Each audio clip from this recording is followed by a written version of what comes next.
Deep work के लिए सबसे जरूरी है कि आप खुद को काम करते समय डिस्ट्रैक्शन फ्री रखें। कोई भी काम आपको डिस्टर्ब ना करें। जैसे कोई लेखक लिख रहा है और कोई बीच में अगर उसे डिस्टर्ब कर देगा तो उसका फ्लो खराब हो जाएगा। इस रूल को अच्छे से समझने के लिए एरिस्टोटल का बनाया हुआ द यूडाइमोनिया मशीन का कॉन्सेप्ट समझाया। एरिस्टोटल महान फिलोसोफर थे जो ग्रीक में पैदा हुए थे। वो अलेक्जेंडर द ग्रेट के गुरु थे। द यूडाइमोनिया मशीन एक तरह का स्थान होता था जिसमें 5 कमरे हैं। कमरों के ऊपर 1 से 5 नंबर लिखे होते हैं। आपको डीप वर्क सीखने के लिए एक एक करके इस मशीन के सभी रूम में जाना होता है। रूम नंबर 1, सबसे पहले आदमी को पहले कमरे में भेजा जाता है। उस कमरे में उसे बताया जाता है कि उसे एक बहुत जरूरी काम करने के लिए भेजा जा रहा है। इस काम में कोई भी गलती नहीं होनी चाहिए, अन्यथा वो जिम्मेवार होगा। इससे वो इंसान थोड़ा सा टेंस हो जाता है, लेकिन थोड़ा स्ट्रेस के लिए अच्छा होता है क्योंकि वो इसके लिए मेंटली प्रिपेयर हो जाते हैं और वो सोच लेता है कि मुझे कुछ देर के लिए सीरियस हो जाना है। रूम नंबर 2, इस कमरे में उससे उस काम के रिलेटेड कुछ प्रश्न पूछे जाते हैं जो आपको क्यूरियस और एक्साइट कर देते हैं क्योंकि क्यूरियोसिटी से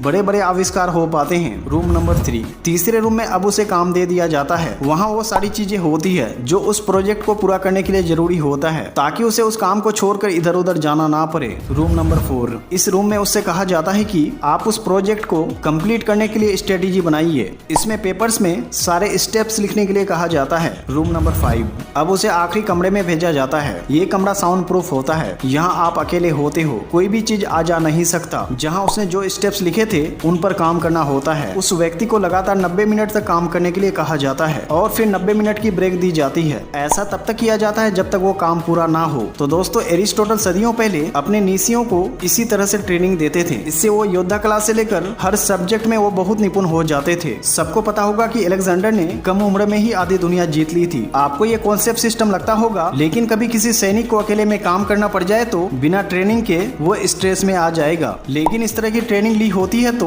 वो अकेलेपन से घबराए बिना अपना उचित काम कर पाएगा। लेकिन आज के मॉडल कल्चर में हम चारों ओर से डिस्ट्रैक्शन में घिरे हुए हैं। ऐसे में डीप वर्क कैसे होगा? अगर वो कमरे में अकेले भी है तब भी वो अकेले नहीं होते। कभी ईमेल आ जाते हैं, कभी सोशल मीडिया डिस्टर्ब कर देता है। थोड़ा सा कमेंट पढ़कर ही और आपका अपने काम से फोकस हट जाता है। इसलिए अगर आपको डीप वर्क करना है तो यूडाइमोनिया मशीन के 5 स्टेज की तरह करें। पहले काम डिसाइड करें, फिर सीरियस हो जाएं, फिर क्यूरियोसिटी जगाएं, फिर आइडिया लिख लें और फिर उस काम में जुट जाएं।